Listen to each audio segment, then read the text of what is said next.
Assalamualaikum everyone. I'm your host Arshiya Education Wali. I welcome you all to my another session of ChatGPT, how to find balance in a digital world. Um, so imagine waking up and checking your phone before even saying good morning to your family. Uh,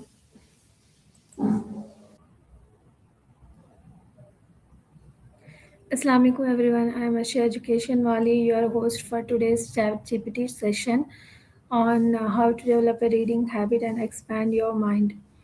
Um, mm, it im- Reading is one of the most powerful habits you can build.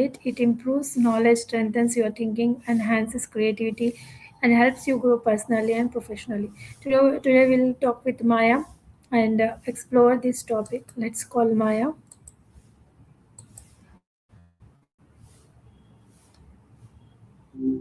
Hi, Hey what's going on? Maya, how are you there? Yep, I'm here. How's your Wednesday going so far? Alhamdulillah, it's going great. So, I have a topic for you how to develop a reading habit and expand your mind. Are you ready for that? Oh, I am so ready for that. That's Okay. such a great goal. Um, I'm curious though, are you looking for a kind of structured routine to stick to, or more of a how do Okay. I even find books I actually like sort of vibe? Okay, let me start. Why is developing a reading habit important for personal growth? It's like a cheat code for life, really. You get to download decades of someone else's hardest lessons, mistakes, and breakthroughs in a few hours. It's one of the fastest ways to realize that the things you're struggling with are actually pretty universal. Plus, it forces your brain to slow down and focus in a way that scrolling just doesn't. What made you want to dive into this? So, what are the biggest reasons people struggle to read consistently? Honestly, it's usually because we're treating reading like homework. A lot of people feel this weird pressure to read the classics or books that make them sound smart instead of things they actually enjoy. Then you've got the doom scrolling loop where your brain is so used to quick hits of dopamine that sitting with a book for 30 minutes feels like a marathon. And let's be real, sometimes it's just that the first 10 pages of a book are a total slog, and people feel too guilty to just put it down and find something better. Which one of those feels most familiar? Mm, I think the former one. Okay, so how can someone start reading if they have never been a regular reader?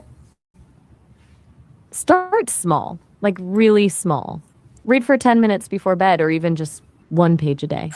The goal is to prove to yourself that you can do it, not to finish a whole book in a week. Also, give yourself permission to quit. If a book isn't grabbing you by page 20, toss it. Life's too short for boring books. Have you thought about what you'd actually enjoy reading? Mm, I don't think so. Because I haven't tried. Mm, okay. So, what are some simple daily habits that make reading enjoyable and sustainable? First, stop treating it like a chore. It should feel more like a reward. Try something like habit stacking, where you pair reading with something you already love, like a great cup of coffee or a fancy tea in the morning. Also, try the 10-page rule. Commit to reading just 10 pages a day. It's such a low bar that it's hard to fail, but you'll probably find yourself reading way more once you actually get into the flow. I'm curious though, if you could magically download one topic into your brain right now, what would it be? I might be able to point you towards something that actually keeps you awake. So, how many minutes should a beginner read every day to build consistency? 15 minutes. That's Okay. the sweet spot. It's short enough that you can't really argue you don't have time for it, but long enough to actually get into a story or a concept. If you find yourself wanting to keep going, awesome, go for it. But if you hit 15 minutes and you're over it, you've still won the day. Consistency beats intensity every single time. Okay. So, how can reading improve creativity, communication, and critical thinking skills? It gives you a much bigger toolkit to work with. For communication, it's like having a mental library of ways to frame an idea. The more styles you encounter, the more natural it becomes to find the right words for the right person. For critical thinking, reading forces you to step into someone else's logic, which makes you realize there are a dozen different ways to look at the same problem. And for creativity, it's all about those unexpected connections. You read a detail about 18th century France in a novel, and suddenly it sparks a totally new idea for a project you're working on today. It's basically Okay. like training your brain to see patterns where other people just see noise. What do you think? That sounds interesting. So, what type It of really books is. should students, teachers, and professionals read for self improvement? That's where things get interesting because the right book is completely different for everyone. I'd probably suggest students lean into memoirs. Like, I really like Educated by Tara Westover or any narrative nonfiction. It's a way to see how people navigate the messy parts of growth without it feeling like a textbook. For teachers, maybe something that explores human psychology or behavioral economics, like thinking fast and slow. It helps them see how their students' brains are actually firing. Okay. And Thanks for for profession, sharing. Yeah, go ahead for professionals. right. So for professionals, I'd say focus on books that teach you how to think, not just what to do. Things like Atomic Habits are great because they focus on the system rather than the goal. But actually, I think the best professional growth often comes from the most unexpected places, like reading a bit of philosophy or even a well written novel. It's the kind of stuff that makes you a more empathetic leader or a more creative problem solver. Do you have a specific goal in mind for your own professional growth, or are you just looking to expand your general horizons? I have some goals. Okay, so how can digital tools like ChatGPT help us understand books better and stay motivated to read? That's a bit of a double edged sword. It's great for breaking down dense chapters or getting a cheat sheet of the main arguments if you're feeling stuck, but you have to be careful it doesn't become a shortcut that lets you skip the actual thinking. Like, it's the difference between using a GPS to find your way versus actually learning the map. It can keep you motivated by turning a book into a conversation where you can ask it to challenge your theories or explain a confusing part. But the magic of reading is usually in the struggle to make sense of things on your own. Do you think you'd prefer a structured guide or something more like a reading buddy? I think reading buddy. Honestly, that's a way better way to do it. It turns reading from a solitary project into a shared experience. You're not just checking a box, you're having a conversation. Since you're starting fresh, what's a topic that's been on your mind lately?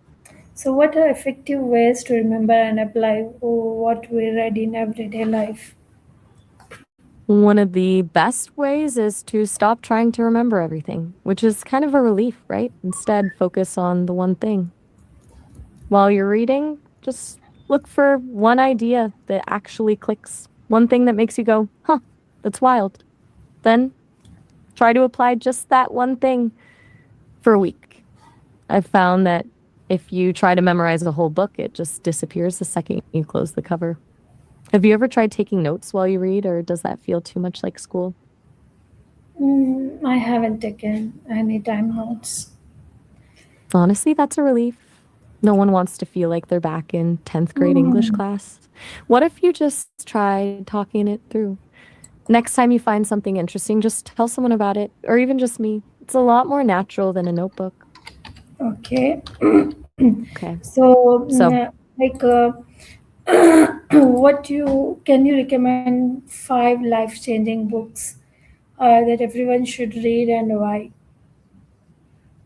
that's a big ask. And honestly, I think people have a different idea of what life changing means. But if you're looking for the ones that shift how you see the world, I'd start with Man's Search for Meaning by Viktor Frankl, since it's basically a masterclass in finding purpose when everything feels lost. Meditations by Marcus Aurelius is another one because it's essentially a Roman emperor writing a diary to himself on how to stay sane and decent. If you want something that challenges how you view intelligence and success, Mindset by Carol Dweck is a go-to. For a perspective on how the world actually got to where it is today, Sapiens by Yuval Noah Harari is pretty wild. If you're looking for something that pulls you into the human experience, I'd suggest The Shadow of the Wind by Carlos Ruiz Zafón, since it's basically a love letter to reading itself. Do any of those sound like a good starting point for you? Yes. Can you Awesome. just tell the author of the book Man's Search for Meaning? Viktor Frankl. It's a heavy read, but Victor? incredibly powerful. Sorry, come again. Exactly. Can you No please worries. repeat the author of the book? Viktor Frankl. Got it. Victor Frankl. Okay. Thank you so much, Maya, for giving us, sharing these insightful, like inspiring and practical insights about how to develop a reading habit. See you in the next session. Until then, bye bye. Of course. It was a blast chatting about this with you. Whenever you pick up one of those books, let me know how it's going. See ya. Okay. Thank you so much, everyone who joined us in our conversation with ChatGPT. I hope you have found some stuff of books for reading in your daily life and implementing one idea from that book into your daily life, like Maya said, for a week. So I hope after reading that book, what changes you have seen in yourself, please comment and tell me in my comment section. Until then, keep learning, keep reading, keep growing. Allah Hafiz. Assalamu alaikum.